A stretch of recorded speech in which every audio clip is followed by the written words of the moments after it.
زید بن الساعنہ ایک یہودیوں کے عالم تھے. He was a Jew's rabbi. انہوں نے اپنی کتابوں میں پڑھا تھا کہ جو آخری نبی آئے گا اس کی صفت یہ ہوگی کہ جب کوئی ان سے جہالت کرے گا تو ان کی برداشت بڑھتی چلی جائے گی. Now, see what happens. ہمارے ساتھ کوئی غصہ کرے، غلط جھوٹ بولے، دھوکہ دے، ہمیں تنگ کرے تو ہم ایک حد تک برداشت کرتے ہیں، اس کے بعد ہم کہتے ہیں میری برداشت ختم ہو گئی. Isn't it? میرے صبر کا پیمانہ I've had it enough. ہم یہ کہتے ہیں. اللہ کے نبی صلی اللہ علیہ وسلم کا معاملہ بالکل الٹ. تم زمین والوں پر مہربانی کرو، اللہ آسمان سے تم پر مہربانی کرے گا. جس کو حالی نے کہا تھا کرو مہربانی تم اہل زمین پر، خدا مہرباں ہوگا عرش بری پر. یہ اِنَّا لَنَرَاكَ فِي ضَلَالٍ، تم گمراہ ہو، نبی کو کہہ رہے. حضرت صالح کو کہہ رہی ہے اِنَّا لَنَرَاكَ فِي صَفَاتٍ، تم پاگل ہو. تو ہم کیا بولیں گے؟ تم پاگل، تمہارا باپ پاگل، چھوڑیں گے تو نہیں تمہیں.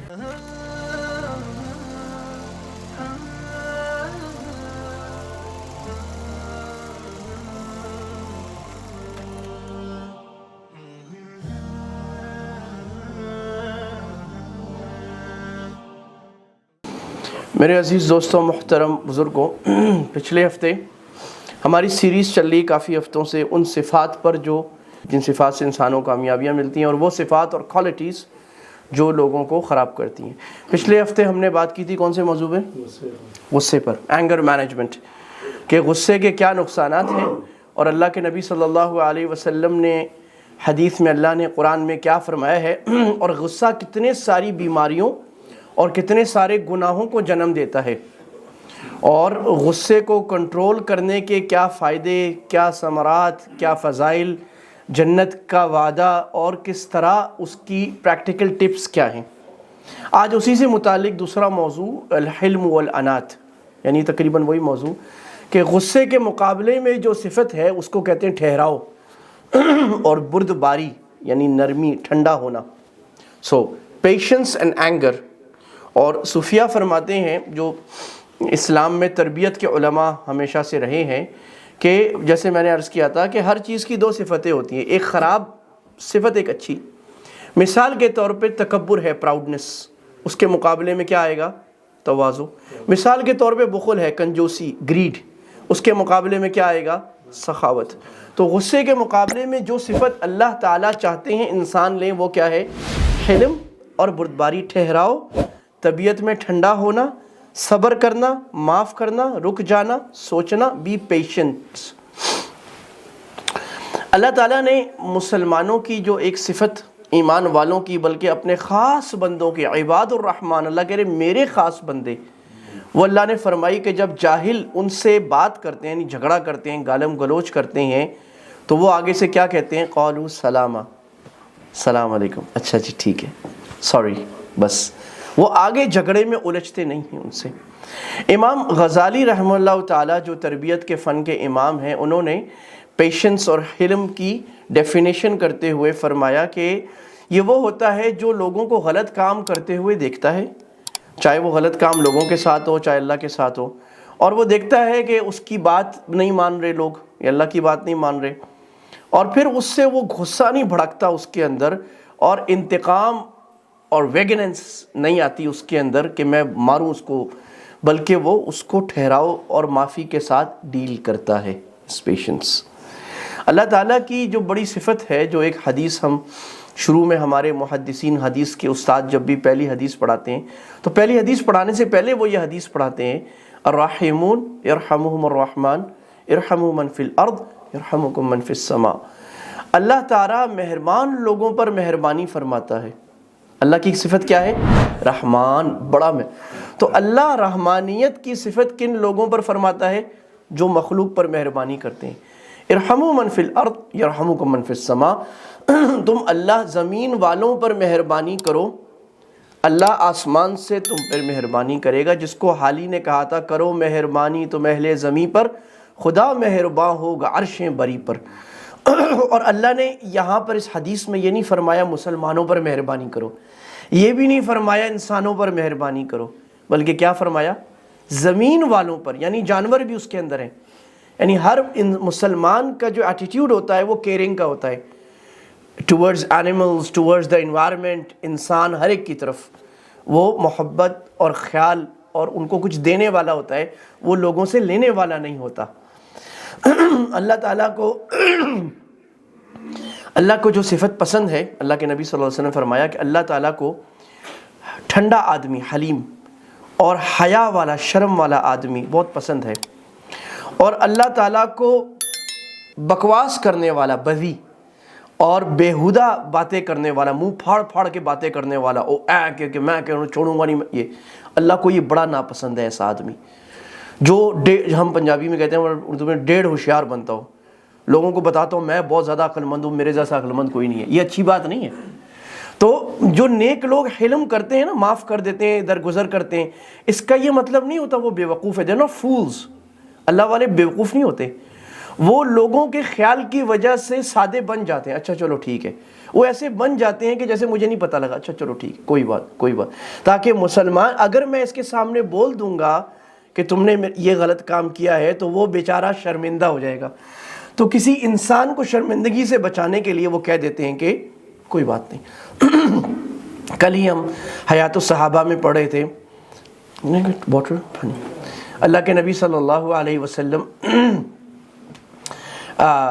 پر ایک یہودی لبید نے، جو منافق تھا، مسلمان بنا ہوا تھا، اس نے جادو کر دیا، اور اللہ کے نبی صلی اللہ علیہ وسلم پر اس کا بڑا خطرناک اثر ہوا، آپ بھولنے لگ گئے دنیا کی چیزوں میں، اور بہت تکلیف میں آپ ہوئے۔ خیر پھر فرشتے آئے اور انہوں نے بتایا کہ یہ جادو انہوں نے آپ صلی اللہ علیہ وسلم کے بالوں میں کر کے کنویں میں ڈالا ہے، اور اس پر 11 گانٹیں 11 نوٹس باندھی ہیں، وہ آپ اس نے صحابہ کو بھیجا، حضرت علی، حضرت مقداد کو، وہ لے کے آیا، اور آپ معوذتین قل اعوذ بالفلق قل اعوذ بالناس پڑھ کے اس کو کھولتے رہے، وہ کھل گئی، جادو ختم ہو گیا۔ لیکن آپ نے لبید کو کبھی نہیں کہا کہ تم نے میرے اوپر جادو کیا، حالانکہ آپ بادشاہ تھے، نبی تھے، ایمپیر، سب کچھ تھے، آپ کے ایک اشارے پہ صحابہ اس کی تکہ بوٹی کر سکتے تھے، لیکن آپ نے اشارہ بھی نہیں کیا کہ لبید تم نے میرے ساتھ ایسا کیا، کیوں؟ اس کی وجہ یہ تھی، جزاک اللہ، آپ کی صفت جو اللہ تعالی صحابہ نے بیان فرمائی ہے وہ یہ ہے، من تقام لنفسہ قط، آپ صلی اللہ علیہ وسلم، ہمارے ماں باپ قربان، آپ نے اپنی ذات کے لیے کبھی بھی انتقام نہیں لیا، چھوڑ دیتے تھے۔ ہاں اللہ تعالیٰ کے حکم میں کوئی در اندازی کرتا تھا تو وہ پھر آپ ناراض ہوتے تھے کہ بھی اللہ کا حکم ٹوٹ رہا ہے۔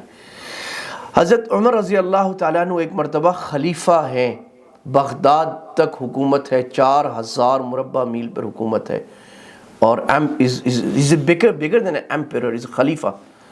تو مسجد میں جا رہے ہیں، اندھیرا تھا، ایک آدمی کے اوپر ٹھوکر لگ گئی، تو وہ آدمی لیٹے ہوئے کہتا ہے امجنون انت، پاگل ہو؟ تو حضرت عمر رضی اللہ عنہ، حضرت عمر نے کہا نہیں، تو حضرت عمر کے خادم نے کہا آپ کو ایسے کہہ رہے ہیں، اس کو میں پکڑتا ہوں۔ حضرت عمر نہیں بھائی، یہ کچھ بھی نہیں کہہ رہا، یہ میرے سے پوچھ رہا ہے آپ مجنون تو نہیں ہو، میں اس کو بتا رہا ہوں نہیں ہوں، بس بات ختم ہو گئی۔ See how he is dealing it، آرام سے بتا رہا ہوں۔ انبیاء علیہ السلام کو، حضرت ہود علیہ السلام کو ان کی قوم کہہ رہی ہے اِنَّا لَنَرَاكَ فِي ضَلَالٍ، تم گمراہ ہو، نبی کو کہہ رہے ہیں۔ حضرت صالح کو کہہ رہی ہے اِنَّا لَنَرَاكَ فِي صَفَاتٍ، تم پاگل ہو۔ تو ہم کیا بولیں گے؟ تم پاگل، تمہارا باپ پاگل، چھوڑیں گے تو نہیں، تمہیں ساری زندگی نہیں چھوڑیں گے اس کو۔ نبی کہہ رہے ہیں یا قوم لیس بی ضلالہ، نہیں بھائی میں گمراہ نہیں ہوں، میں اللہ کا نبی ہوں۔ یا قوم لیس بی سفاہہ، نہیں میں پاگل نہیں ہوں، میں اللہ کا نبی ہوں۔ یعنی اس کے اعتراض کو اور اس کی موکنگ کو ایک سوال بنا کر اس کا بڑے اچھے انداز سے جواب دے رہے ہیں، جیسے وہ بیچارہ کوئی سنسیئر سوال کر رہا تھا، آپ نے جواب دے دیا۔ That is something you practice۔ اور اس کے لیے میرے بھائی دوستو بزرگو، دل کے اندر ایمان کی قدر، دوسرے انسانوں کی قدر، اپنے آپ کو کم تر سمجھنا، جو میں عرض کرتا ہوں صوفیہ فرماتے ہیں کہ تمام بیماریوں اور ساری دنیا میں جھگڑوں کی جڑ کیا ہے؟ تکبر۔ آپ کسی سے کیوں لڑیں گے؟ آپ سمجھتے ہیں میں بڑا ہوں، یہ چھوٹا ہے۔ کسی نے آپ کو برا بھلا کہہ دیا، آپ کیوں نوچ کھائیں گے اس کو؟ Because you think I am big and he is small, میں زیادہ عزت والا ہوں، ذلیل ہے۔ اگر آپ یہ نہیں سمجھتے، آپ کہتے ہیں میں تو اللہ کا عاجز بندہ ہوں، تو کسی لڑنے کی بات ہی نہیں آئے گی۔ اللہ کے نبی صلی اللہ علیہ وسلم، حلم پہ بات چل رہی ہے، زید بن الساعنہ ایک یہودیوں کے عالم تھے، he was a Jew's rabbi. انہوں نے اپنی کتابوں میں پڑھا تھا کہ جو آخری نبی آئے گا اس کی صفت یہ ہوگی کہ جب کوئی ان سے جہالت کرے گا تو ان کی برداشت بڑھتی چلی جائے گی. Now see what happens, ہمارے ساتھ کوئی غصہ کرے, غلط جھوٹ بولے, دھوکہ دے, ہمیں تنگ کرے, تو ہم ایک حد تک برداشت کرتے ہیں, اس کے بعد ہم کہتے ہیں میری برداشت ختم ہو گئی, isn't it؟ میرے صبر کا پیمانہ, I've had it enough, ہم یہ کہتے ہیں. اللہ کے نبی صلی اللہ علیہ وسلم کا معاملہ بالکل الٹ ہے. اگلا جہالت کر رہا ہے, آپ کا صبر بڑھ رہا ہے, آپ کا حلم بڑھ رہا ہے, آپ کی پیشنس بڑھ رہی ہے. وہ شور کر رہا ہے, گالیاں دے رہے, آپ کہہ رہے اچھا بھائی, ٹھیک ہے بھائی, this is something. ہم اس نبی کی امت ہیں. تو وہ کہتے ہیں میں نے کہا کہ میں رسول اللہ سے یہ ٹیسٹ کرتا ہوں کہ یہ جو نبی ہے, یہ جو آدمی اپنے آپ کو نبی کہہ رہے ہیں, ان کے اندر وہ ہمارے کتابوں میں جو آخری نبی کی کوالٹی ہے وہ ہے کہ نہیں ہے. تو کہہ رہے میں گیا اور اللہ کے نبی صلی اللہ علیہ وسلم کے بعد کچھ لوگ آئے اور ان کو قحط پڑ گیا تھا. مدینہ کے دور کا کوئی ایک گاؤں تھا, تو آپ کے پاس کچھ نہیں تھا. آپ نے پوچھا تو آپ نے کہا بھائی کسی کے پاس کچھ ہے میں ان کی مدد کر دوں, کیونکہ آپ صلی اللہ علیہ وسلم اپنا پیٹ کاٹ کے لوگوں کی مدد فرماتے تھے. یہ بھی صفت سیکھنے کی ہے. تو زید بن سائنہ کہتے ہیں مجھے موقع مل گیا, کہا میں قرضہ دے دیتا ہوں اتنی 80 کلو کھجوریں, اور آپ کو جب آپ کچھ عرصے بعد مجھے دے دیے گا. آپ نے کہا ٹھیک ہے تم دے دو, میں تمہیں دے دوں گا. اچھا ابھی وہ وقت نہیں آیا, کچھ عرصہ ہوا اور آپ صلی اللہ علیہ وسلم کسی باغ میں تھے اور آپ کے ساتھ ابو بکر, عمر, عثمان, یہ سارے لوگ صحابہ آپ پہ جانثار ساتھ ہیں. وہ اسی موقع پہ آئے کہ یہ سارے ساتھ ہیں, اب میں دیکھتا ہوں کیا کرتے ہیں. یعنی ایک ہوتا ہے نا, ایک میں اکیلا ہوں, ایک یہ میرے ساتھ 5-10 مرید ہیں, اوئے ہٹو بچو کر رہے ہیں. اب میرا جو سر اور چڑھ جاتا ہے کہ اب تو مجھے کوئی کہہ کے دیکھے, ہے نا جی. پولیٹیکل لیڈر ہو, کوئی بڑا ہو, اس کے ساتھ 5-10 مرید ہو, فینس ہو, تو وہ اور ذرا چوڑا ہو جاتا ہے. تو انہوں نے کہا یہ اللہ کے نبی کے ساتھ آپ کے جانے سارے, اب میں دیکھتا ہوں. وہ آیا اور غصے سے کہا آپ صلی اللہ علیہ وسلم کو کہہ کہ تم عبد المطلب کی اولاد, تم لوگوں سے قرضہ دیتے ہو واپس نہیں کرتے, تم سارے ایسے ہو. یہ اور بھڑکایا, یعنی آپ کو نہیں کہا, آپ کی خاندان کو برا بھلا کہا. تو حضرت عمر رضی اللہ عنہ کو غصہ آ گیا کہ اللہ کے دشمن, تم اللہ کے نبی کو ایسے کہتے ہو. تو آپ نے فرمایا عمر ٹھنڈے ہو جاؤ, کوئی بات نہیں. تم اس کو بتاؤ کہ پیار سے طریقہ کیا ہے کسی سے قرض مانگنے کا. If you have a right of someone, how do you demand? اور مجھے بتاؤ کہ بھئی کسی لوگوں کا حق دے دینا چاہیے, دونوں کو سمجھا دو ان کی بات, صلح کرنا. اور آپ نے کہا کہ عمر جاؤ اور اس کو زیادہ, اس وقت بیت المال میں آ گیا تھا, آپ نے کہا عمر جاؤ اور اس کو زیادہ دے دو. تو وہ گئے, حضرت عمر نے اس کو 20 کلو زیادہ دے دیا. 20 صاعن, کلو نہیں ہے صاع, لیکن سمجھانے کے لیے. انہوں نے کہا یہ کیوں دیا؟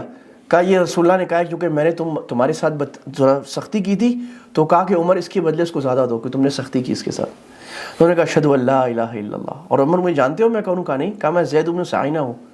کہا اچھا تم نے یہ کیا کام کیا؟ یعنی حیرت اس لیے ہو رہی تھی کہ جو آدمی پڑھا لکھا سمجھدار ہوتا ہے کسی بھی فن میں, چاہے فزکس میں, کیمسٹری میں, even if is a Christian Jew, اگر کوئی آدمی بکس پڑھتا ہے تو وہ پیشنٹ ہوتا ہے, وہ ایسے کام نہیں کرتا. کہا تم نے یہ کیا کام کیا؟ کہا میں نے اس لیے کیا کہ میں یہ صفت دیکھنا چاہتا تھا کہ رسول اللہ کے ساتھ کوئی بدتمیزی کرے تو آپ کا غصہ بھڑک جاتا ہے یا آپ ٹھنڈے ہو جاتے ہیں. تو میں نے دیکھ لیا آپ ٹھنڈے ہو گئے. ابراہیم علیہ السلام کی یہی صفت اللہ تعالیٰ نے بیان کی. اللہ کے نبی صلی اللہ علیہ وسلم کی عادت مبارکہ یہ تھی, ایک آدمی آئے اور کہا یا رسول اللہ میرا نوکر ہے, ہر وقت نالائقی کرتا ہے, بات نہیں مانتا, تو کتنا معاف کروں میں؟ یہ ہماری خواتین اکثر سوال کرتی ہیں, گھر میں ماسیاں ہوتی ہیں, نوکر ہوتے ہیں, یا کسی کے امپلائیز ہیں, مکینک کی شاپ پہ, کوئی بھی سٹور ہے, اب وہ کہہ رہے میرا آدمی تو یہ مانتا ہی نہیں, اس کو میں رکھا ہے, روز غلطیاں کرتا ہے, کم نعفو یا رسول اللہ کتنی مرتبہ معاف کروں؟ تو آپ خاموش ہو گئے. پھر انہوں نے کہا یا رسول اللہ کتنی مرتبہ میں اس کو معاف کروں؟ آپ خاموش ہو گئے. کہا یا رسول اللہ کتنی مرتبہ معاف کروں, میں ہر دفعہ غلطی کرتا ہے. آپ نے فرمایا 70 دفعہ ایک دن میں معاف کرو. یعنی 70 جو ہے نا عربی میں it's a number for something which is too much exceeded, یعنی بہت زیادہ, بلا حد, unlimited, infinity, اتنا معاف کرو. اور ایک روایت میں آپ صلی اللہ علیہ وسلم فرمایا جتنا تم چاہتے ہو اللہ تمہیں معاف کرے نا اتنا اس کو معاف کرو. جب تم اللہ کے سامنے جاؤ گے اور اللہ بولے کہ بس میں نے 2-3 گناہ معاف کر دیا اور نہیں کرتا, تو کیا ہوگا تمہارا؟ تو جتنا تم اللہ سے معافی کروانا چاہتے ہو نا اتنا تم بھی معاف کرو. عبداللہ بن مسعود رضی اللہ عنہ نے فرمایا کہ اگر کسی آدمی کا پیشنس آزمانا چاہو نا تو غصے میں آزماؤ. کہ غصے کے بغیر تھوڑی پتہ لگے گا, وہ تو دوستوں کے ساتھ ہنس رہا ہے, کھیل اچھی باتیں کر, جب غصہ آئے گا اب پتہ لگے گا یہ انسان اندر سے کیسے ہے, اب اندر سے نکل کے آئے گا. اور کسی کی امانت کو پہچاننا ہے نا, تو جب کوئی چیز کم ہو اور اس کو اس کی لالچ بھی ہو, ضرورت بھی ہو, پھر آزماؤ. اب پتہ لگے گا یہ بندہ آنیسٹ ہے کہ نہیں ہے. جب اس کو ضرورت بھی تھی, اس کا ہاتھ بھی پڑتا تھا, اب یہ لیتا ہے کہ نہیں ہے. That's how you test some thing. حضرت جنید بغدادی بڑے درجے کے اولیاء اللہ ہیں, وہ فرماتے ہیں کہ 4 چیزیں ایسی ہیں جو بندے کو عرش کے قریب لے جاتی ہیں, چاہے اس کا علم اور عمل کم بھی ہو, تھوڑے سے گناہ بھی ہوں, کچھ اس نے ذکر تلاوت کم بھی کیا ہو, اگر یہ 4 کوالٹیز لے جائے یہ عرش تک چلا جائے گا. نو دس از اے ٹیک اوے. کیا؟ نمبر 1 الحلم, پیشنس, ٹھہراؤ, ٹھنڈا, معافی. نمبر 2 تواضع, اپنے آپ کو چھوٹا سمجھنا, being ground to earth, being humble, humility. Number 3 السخاء, سخاوت, اللہ کے راستے میں دینا, مخلوق پہ خرچ کرنا, اپنی نالج کو خرچ کرنا, اپنے ٹائم کو لوگوں کے لیے خرچ کرنا, اپنے پیسے کو لوگوں کے لیے خرچ کرنا. اور نمبر 4 حسن الخلق, جو ان سب کا جامع ہے, اچھے اخلاق, a good character. تو 4 چیزیں, پیشنس, حلم, سخاوت اور تواضع, ہیوملٹی, چھوٹا ہونا, اور نمبر 4 اچھے اخلاق پریکٹس کرنا. آخر میں ہم کچھ ٹپس پہ آ جاتے ہیں کہ اگر ہمارے اندر پیشنس نہیں تو پیشنس لانے کا طریقہ کیا ہے. پہلی بات تو یہ سمجھ لیں کہ جو یہ مائنڈ سائنٹسٹ ہیں یہ کہتے ہیں جو آدمی پیشنٹ نہیں ہوتا, بہت جلد باز ہوتا ہے, وہ اس کا اسٹریس لیول ہائی ہوتا ہے, فزیکلی بھی اس کا جسم جلدی خراب ہوگا, اور وہ آدمی اپنے کام بھی زیادہ خراب کرے گا, اور دوسرے آس پاس رہنے والے لوگ بھی اس سے تنگ ہوں گے. تو وہ ایک گندا کانٹا ہوگا جو خود بھی اپنے آپ کو کاٹ رہا ہوگا, لوگ بھی کاٹ رہے ہوں گے. تو دس از. اور پریکٹس کرنے کے طریقے کیا ہیں؟ چھوٹی چھوٹی چیزیں. مثال کے طور پر جن حدیثوں میں اخلاق کا ذکر ہے, کوئی حدیث کی کتاب روز پڑھے, قرآن کی آیات جو مسلمان کی صفات پر ہے وہ پڑھیں. بھئی اچھا طریقہ ہے, روز ہر مسجد میں تعلیم ہوتی ہے, عشاء کے بعد تعلیم میں بیٹھ جائیں, 4-5 حدیثیں پڑھ لیں گے, اچھا آ جائے گا. ان ماحولوں میں بیٹھیں جن ماحولوں میں لوگوں میں صبر, ٹھہراؤ, پڑھا لکھا, سمجھدار, دیندار ماحول ہے, کیونکہ انسان اپنے انوائرمنٹ سے بنتا ہے. جیسے انوائرمنٹ میں آپ بیٹھیں گے, آپ دیکھیں نا جی, ہمارے جو ڈرائیور ہوتے ہیں نا پاکستان بنگلہ دیش میں, وہ یوں گاڑی چلاتے ہیں, یوں چلاتے ہیں, یوں جاتے ہیں, ہے جی. یہاں پر اگر باہر دنیا کے کسی ملک میں آ جائیں, دبئی میں چلے جائیں, سعودیہ میں آ جائیں, UK میں آ جائیں, بالکل انسان بن جاتے ہیں. ایک تو ڈنڈے کا ڈر ہوتا ہے, دوسرا ماحول ہوتا ہے. تو ماحول انسان کو بناتا ہے. You need to put yourself in the right environment. Number 3 اپنے آپ کو تھوڑا پڑھا لکھا بنائیں, کتابیں پڑھا کریں. اور یہ واٹس ایپ کے جو بھڑکانے والے فیس بک کی پوسٹیں وغیرہ نہیں دیکھا کریں. خاص طور پہ پاکستانی بھائیوں سے درخواست ہے, سیاست کو نہیں دیکھا کریں. یا آپ سارے بھی مل جائیں نا, آپ 10 لاکھ 2-3 کروڑ لوگ مل کے, آپ کچھ کر نہیں سکتے. وہ جو کرنے والے لوگ ہیں وہ اللہ ہی کرے گا کچھ اور کچھ اور لوگ ہیں وہی کریں گے. تو آپ کے شور کرنے سے کچھ فائدہ نہیں ہے. آپ دعا کریں اور محنت کریں کیپیسٹی بلڈنگ پر, اپنے بچوں کی, اپنے قریب والے لوگوں کی. اس سے آپ کا بلڈ پریشر ہائی ہوگا اور کچھ نہیں ہوگا بس. اور آپ ہاں ہو کریں گے, ایک پوسٹ آئی سارے بھڑک گئے, نعرے لگانے لگ گئے, دوسری پوسٹ آئی دوسری طرف بھڑک گئے, یہی ہوتا رہے گا. تو اس میں اپنا اچھی کتابیں پڑھیں. اگر آپ انجینئر ہیں انجینئرنگ کی پڑھیں, ڈاکٹر ہیں اپنے فن کی پڑھیں, اسلام کی پڑھیں, دین کی پڑھیں, لٹریچر کو پڑھیں جو کسی چیز کو خوبصورت بیان کرتے ہیں. اس سے طبیعت میں نرمی اور ٹھنڈا آتا ہے. جب آپ کسی چیز کو بہت, یعنی نیچر کو کوئی بیان کر رہا ہے, someone is reading a good book about nature, someone is read good book about something, a very good character, just a novel, تو اچھا کسی رائٹر نے لکھا ہے اس کو پڑھیں. کیونکہ کتاب پڑھنے کے لیے صبر چاہیے. 2 منٹ کا کلپ دیکھنے کے لیے, خاص طور پہ ریل دیکھنے کے لیے صبر نہیں چاہیے. یہ ریل دیکھنا بے صبری پیدا کرتا ہے. جو فیس بک, انسٹاگرام کی ریلز ہیں, it's very bad, it's poisonous, کیونکہ آپ جلدی جلدی دیکھنا چاہتے ہیں. اور بک پڑھنے میں آپ کو 10-20 گھنٹے چاہیے بک کے لیے, تو آپ کے اندر صبر آئے گا. پرسوں میں گیا ہوا تھا باہر, تو ہم لوگ فشنگ پہ چلے گئے, کبھی گئے, تو وہ آ نہیں رہی تھی مچھلی, بہت دیر ہو گئی, جو 1-1.5 گھنٹہ ہو گیا. تو وہ میں نے اس کو بولا بھی نہیں آ رہی, تو اس نے کہا it's fishing, it's about patience. صحیح کہہ رہے. وہ آ گئی 2 گھنٹے بعد, 2.5 گھنٹے بعد پھر لگے رہے, لیکن اب سمجھ آ رہی ہے, صبر سے آرام سے بیٹھ جاؤ. نمبر 4 جو چیز آپ کے ہاتھ میں نہیں ہے اس میں زور نہ ہائے نہیں کریں. اس کو کہتے ہیں انڈیورنگ پیشنس. بھائی آپ ٹریفک میں کھڑے ہیں, اب ہم لوگ کیا کریں گے پاکستان میں, ایک گاڑی ادھر ماریں گے, 4 لائنوں کی 8 لینے بنا دیں گے ہم, ہے نا جی, وہ ساری پھنس گئے. اب بھائی آپ 4 لینوں کو 4 لین ہی رہو, یہ آپ کے ہاتھ میں نہیں ہے. ٹریفک کب کھلے گی؟ اللہ کے ہاتھ میں, اور جو دنیا کے اسباب ہیں. آپ ذکر میں لگ جائیں, سبحان اللہ, الحمدللہ, لا الہ الا اللہ, کھل جائے گی. آپ لائنیں لگانے کی عادت ڈالیں, بہت بڑا ایکٹ ہے یہ جو نا گیٹنگ ان کیوز. کہ اپنی کیوز میں باری کا انتظار کریں، چاہے گھنٹے کی کیو بھی ہے، جسٹ ویٹ، کیونکہ آپ کے لیے حرام ہے کیو کو توڑنا. یو نو دس، یہ صرف اللیگل نہیں، حرام، کیونکہ آپ اس کا حق مار رہے ہیں جس سے آگے جا رہے ہیں، کیو اسکپنگ. تو پریکٹس کمپیشن، لوگوں کے ساتھ مہربانی اور معاف کرنی. اللہ کے نبی صلی اللہ علیہ وسلم نے فرمایا جو آدمی معاف کرنے سے کسی کی عزت کم ہو جائے نا، میرے سے لے لے. اللہ کے نبی فرمایا معاف کرنے سے کبھی ہوا نہیں. آپ نے فرمایا کہ کوئی بندہ اللہ کے لیے ٹھنڈا ہو جائے، معاف کر دے اور اللہ اس کو نہ دے. جو بندہ معاف کرے گا اللہ اس کے گناہ معاف کریں گے. تو لوگوں کو معاف کرنے کی عادت بنائیں. اچھا بیٹی، نمبر 4، چیزوں کو جذبے کے بجائے دماغ سے حل کرنے کی کوشش کریں، یعنی کیلکولیٹڈ ڈیسیشنز لیں. تو ہمارے یہاں جب کوئی مسئلہ ہو جائے تو وہ آدمی کہتے ہیں بھائی گھبرانا نہیں، گھبرانا، ڈونٹ پینک، ڈونٹ، خود گھبرائے ہو بھائی. So you be patience, okay no this is happened, جو بھی جس کی بھی غلطی ہے. اب اگر ہم شور کریں گے تو یہ غلطی اور خراب ہوگی. آرام سے جیسے ڈور الجھ جائے تو اس کو آرام سے آپ کو ہٹانا ہے، زور نہیں مارنا آپ کو. تو ہم اپنے دنیا کے کاموں میں، بزنس میں، فیملی لائف میں زور کریں. کسی نے غلطی کی، شور کرنا شروع ہوا تو اس کے اوپر ڈسن ویکس لائی دے.